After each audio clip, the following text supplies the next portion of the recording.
Ibrahim Traoré entered the private conference room with the same quiet force that had shaken global politics for the past 2 years. His steps were calm, steady, and almost silent, but the energy he carried was impossible to ignore. Barack Obama, waiting at the far end of the table, immediately noticed it. The former US president straightened his posture, as if preparing for something he could not yet define. "Captain Traoré," Obama greeted with a measured smile. "I've heard a lot about your energy." Traoré nodded respectfully. "Energy is not important," he replied. "Only results." The room fell into a thoughtful silence.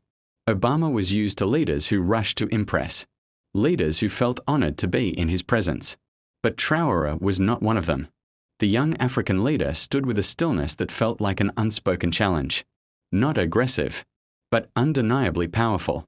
Obama slid a folder across the table. "There are limits, Ibrahim. Limits every leader must respect, for stability, for international order." Traoré didn't touch the folder. "Limits created by who?" he asked quietly. Obama hesitated. "By the world we all share." "No," Traoré answered. "By the world you built. And now you expect Africa to keep living inside it." The tone wasn't loud, yet it felt like it shook the walls. Obama leaned back slightly, studying the young man in front of him. He had spoken to kings, generals, presidents, revolutionaries, but there was something new in Traoré's eyes. A certainty, a refusal, a belief that didn't ask for permission. "You're moving fast," Obama said. "Too fast. Young leaders must learn patience." Traoré lifted his head. "Patience is a luxury for those who already have power. Africa has waited 400 years. We are done waiting." Obama exhaled slowly.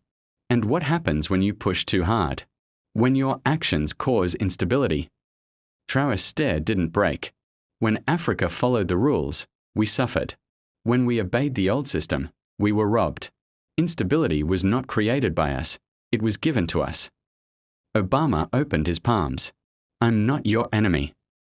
"I know," Traoré replied. "But you still defend a world that was built without us, a world where Africa is expected to be grateful for crumbs." For the first time, Obama had no immediate response. Traoré walked to the window, looking at the skyline below. "You said the world has limits," he continued. "But Africa has new leaders now. Leaders who don't bow. Leaders who don't fear. Leaders who don't ask for permission to rise." His voice remained calm, but there was steel beneath every syllable. "We don't reject cooperation," Traoré said. "We reject control." Obama folded his hands, thoughtful. "You're changing the balance," he said quietly. Traoré turned back to him. "No. We are restoring it." The two men stood facing each other, one representing the established global order, the other symbolizing a rising generation determined to rewrite the rules. In that moment, Obama understood something deeper than words. This would not be a conversation that ended in compromise or diplomacy. Africa's new voice had already arrived, and it would be impossible to silence. Traoré walked toward the door, pausing only once. "Mr. Obama," he said softly, "Africa is not asking to join the old world. We are building a new one."